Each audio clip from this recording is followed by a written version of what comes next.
हम बात कर रहे थे कि भाई हमारे जो इंटीग्रिटी कंस्ट्रेंट है उसके बारे में बात कर रहे थे। तो इंटीग्रिटी कंस्ट्रेंट क्या होते हैं कि भाई जो भी हम डेटाबेस के अंदर ऑपरेशन करना चाह रहे हैं, ठीक है, तो जो भी वैल्यूज हम इंसर्ट करेंगे तो वो जो वैल्यू वो एक्यूरेट वैल्यूज जानी चाहिए। जिस एट्रीब्यूट का जो डोमेन है उसके अकॉर्डिंग उसमें वैल्यूज जानी चाहिए।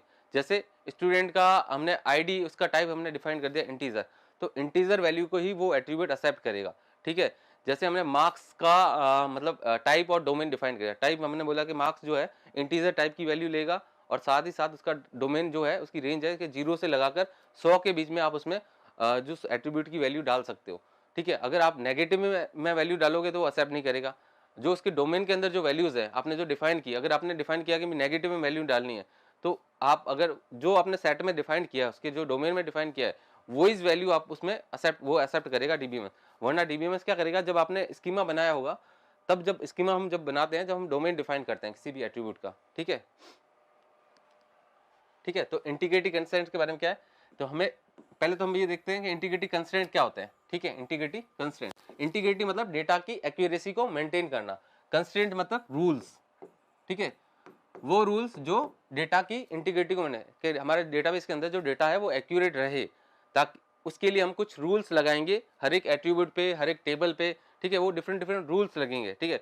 एट्रीब्यूट पे जो डोमेन कंस्ट्रेंट है वो एट्रीब्यूट पे लगेगा, ठीक है। जैसे एंटिटी कंस्ट्रेंट है वो टपल्स पे लगेंगे कि भाई कोई भी प्राइमरी की है वो नॉट नल है, प्राइमरी की पे लगेगा। तो एंटिटी जो कंस्ट्रेंट है वो किससे रिलेटेड है, प्राइमरी की से रिलेटेड है कि, ठीक है। तो यहाँ पे जो देखो, integrity constraint in database management system are the set of predefined rules, ठीक है, responsible for maintaining the quality and consistency of data in the database, ठीक है। तो इंटीग्रिटी कंस्ट्रेंट क्या है, डेटाबेस मैनेजमेंट सिस्टम में प्री डिफाइंड रूल्स है, जो रूल्स हम पहले ही से डिसाइड कर लेते हैं कि इस डेटाबेस के अंदर ये रूल्स फॉलो होंगे कि इस टाइप का आप डेटा इंसर्ट कर पाओगे, या इस टाइप इस तरह के रिकॉर्ड्स मेंटेन कर पाओगे, ठीक है। तो वो पहले से जो डिफाइंड रूल्स है, वो रूल्स क्या मेंटेन करते हैं कि डेटा की क्वालिटी और कंसिस्टेंसी को मेंटेन करते हैं डेटाबेस के अंदर, ठीक है। उस उनको क्या बोलते हैं हम, इंटीग्रिटी कंस्ट्रेंट कहते हैं, ठीक है। उनको हम क्या बोलते हैं, इंटीग्रिटी कंस्ट्रेंट कहते हैं। किसको कहते हैं इंटीग्रिटी कंस्ट्रेंट, जो रूल्स डेटाबेस के अंदर डेटा की कंसिस्टेंसी और उसकी क्वालिटी को मेंटेन करते हैं, ठीक है, उसको हम क्या बोलते हैं, इंटीग्रिटी कंस्ट्रेंट। और ये हम पहले से जब हम डेटाबेस का स्कीमा डिजाइन करते हैं तब हम ये रूल्स डिफाइन करते हैं, ठीक है। और सेकंड लाइन क्या लिखी है, evaluating against the rules mentioned in the integrity constraint is done every time and insert update या डिलीट और alter operation in perform in table.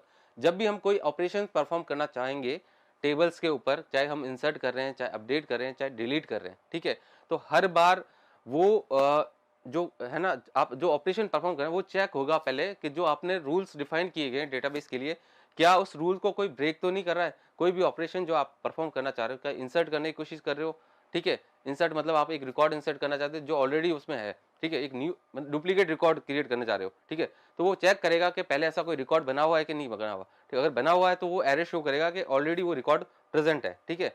अगर वो चेक करेगा कोई किसी एट्रीब्यूट की वैल्यू जो आप इंसर्ट करना चाह रहे हो, क्या वो उसके डोमेन में है या नहीं है, ठीक है। अगर डोमेन से बाहर है तो वो एरर शो करेगा कि भाई आपने ये आप जो डोमेन इंटीग्रिटी है उसको आप वॉयलेट कर रहे हो, तो आप जिस एट्रीब्यूट की इसकी डोमेन वाली वैल्यूज इंसर्ट करिए, ठीक है। जब तक हम उस पर्टिकुलर फॉर्मेट में वो वैल्यूज इंसर्ट नहीं करेंगे तो हमारा डीबीएमएस हमें डेटाबेस के अंदर इंसर्ट करने नहीं देगा, ठीक है। तो इंटीग्रिटी कंस्ट्रेंट से हमें क्या समझ आया कि ये इंटीग्रिटी कंस्ट्रेंट क्या होता है, सेट ऑफ रूल्स होते हैं जो हम पहले से डिफाइन करते हैं ताकि हमारे डेटाबेस के अंदर जो डेटा है वो क्या रहे, एक्यूरेट रहे, ठीक है, और कंसिस्टेंट रहे, ठीक है। और उसके लिए हर बार जो हम ऑपरेशन परफॉर्म करेंगे डेटाबेस के ऊपर, टेबल जैसे टेबल्स के अंदर किसी टेबल के अंदर कुछ इंसर्ट करने की कोशिश कर रहे हैं, या कुछ रिकॉर्ड डिलीट करने की कोशिश कर रहे हैं, या कुछ एट्रीब्यूट की वैल्यू अपडेट करने की सोच रहे हैं, ठीक है। तो हम जब भी ये ऑपरेशन परफॉर्म करना चाहेंगे या टेबल में कुछ चेंजेस करना चाहेंगे, तो वो जो रूल्स है उसको वो पहले चेक होंगे। अगर उसमें से कोई भी रूल अगर हम तोड़ रहे हैं, वायलेट कर रहे हैं, तो वो डीबीएमएस जो सॉफ्टवेयर है वो हमें वो ऑपरेशन परफॉर्म करने नहीं देगा, ठीक है। तो इसके लिए इंटीग्रिटी रूल्स बहुत जरूरी है ताकि हमारा डेटाबेस की कंसिस्टेंसी बनी रहे, ठीक है। तो ये सारी चीजें हमने देखी, ठीक है।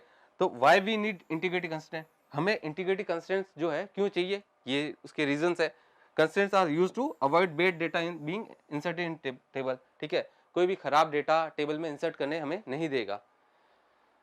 क्रिएट टेबल नेम, ठीक है, attribute 1 data type constraint, attribute 2 data. हाँ दिलीप सैनी जी बिल्कुल सही है आपका, ठीक है। इसमें नीचे ये तो आपने उसका जो भी है डेटा टाइप डिफाइन कर दिया, उसके आगे जो भी कंस्ट्रेंट आप लगाना चाहो कि भाई उसकी वैल्यू नॉट नल होनी चाहिए, ठीक है। ये सिंटैक्स आपको सारी चीज़ मैं ऑलरेडी बता चुका हूँ और आगे हम देखेंगे जब एग्जाम्पल्स आएंगे तो सारी चीज़ें तो सही है। नीचे प्राइमरी की का और फॉरेन की का भी आप डिफाइन कर सकते हो। जब ये स्कीमा जो आपने लिखा है ना, ये उस टेबल का स्कीमा है जो आप टेबल क्रिएट करोगे कि पर्टिकुलर ये जो सिंटैक्स है ये स्कीमा फॉलो करता है। जब भी हम टेबल्स क्रिएट करते हैं, ये जो क्रिएट कमांड है वो DDL कमांड है, ठीक है। और उसके अंदर आपने लिखा है क्रिएट टेबल, टेबल कीवर्ड है और उसके आगे टेबल का नेम, फिर उसके अंदर जो भी आप एट्रीब्यूट्स बनाना चाहते हो तो एट्रीब्यूट का नाम, उसका टाइप और उसकी जो भी लेंथ देना चाहते हो या उस पर कोई भी कंस्ट्रेंट आप लगाना चाहते हो वो आप दे सकते हो, ठीक है। बिल्कुल सही है आपका, ठीक है। तो और ठीक है, at the database level it helps to enforce business logics, ठीक है। मान लो डेटाबेस के ऊपर कोई मतलब कोई कोर्सेज सेल कर रहा है तो वो लिमिट सेट कर रहा है कि भाई हम इतने कोर्सेज मैक्सिमम सेल करेंगे या इतने पर्टिकुलर स्टूडेंट्स को हम एनरोल करेंगे, ठीक है। उसके बाद में नहीं करेंगे। जैसे हम फ्लिपकार्ट या अमेजन पे कोई मतलब प्रोडक्ट खरीदना चाहते हैं, ठीक है।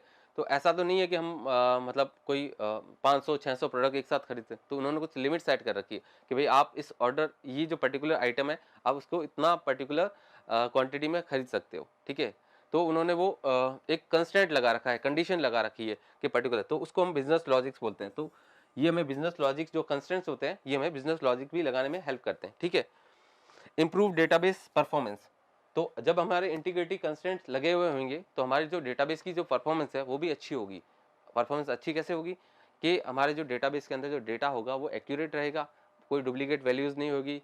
प्लस अगर हमारे कोई रिकॉर्ड हमने क्रिएट कर रखा है उसके अगेंस्ट में उसकी फॉरेन की किसी टेबल में दूसरे में, तो हमने उसका जो उससे रिलेटेड जो भी डेटा है तो वो अगर हम डिलीट करते हैं, ठीक है, तो उसका रिकॉर्ड वहाँ रह रहा है। अगर हम उसकी वो कंडीशन नहीं लगाते हैं तो उसके रिगार्डिंग जब भी हम चेक करने जाएंगे तो हमें वो रिकॉर्ड नहीं मिलेगा, ठीक है। तो अगर हम रेफरेंशियल इंटीग्रिटी आगे जब हम पढ़ेंगे, ठीक है, आगे आएगी हमारी रेफरेंशियल इंटीग्रिटी, तो उसके अंदर अगर हम उससे रिलेटेड कोई भी रिकॉर्ड डिलीट करते हैं तो उसके अकॉर्डिंग जो एक्शन फर्दर एक्शन लिए जाते हैं, जैसे कास्केड डिलीट होता है, ठीक है, या उसके अंदर जैसे ही हमने उसका रिकॉर्ड डिलीट किया तो वो जहाँ पे उसके रिगार्डिंग जो भी उससे रिलेटेड जो भी फॉरेन की जिसको रेफरेंस कर रही है वहाँ पे नल वैल्यू सेट हो जाएगी। वो डिपेंड करता है वो DBA किस हिसाब से उसको ट्रीट करता है, ठीक है, ठीक है।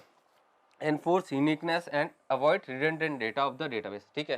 तो डेटाबेस के अंदर डेटा जो टपल्स है उनके बीच में यूनिकनेस को मेंटेन करती है इंटीग्रिटी कंस्ट्रेंट, और हमारे जो डेटाबेस में उसमें रिडंडेंट डेटा को इंसर्ट करने देते, ठीक है।